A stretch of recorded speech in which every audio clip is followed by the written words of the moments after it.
I was talking to somebody last night about this whole idea of the euphoric stage and the rosy and the, which you are in, by the way. beautiful. Like, Let's not get into it. Okay, let's not get into that.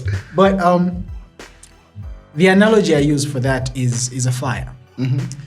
For you to start a fire, the energy you need to start the spark is more than the energy you need to keep a fire going. Yeah. And that's how relationships start. Yeah.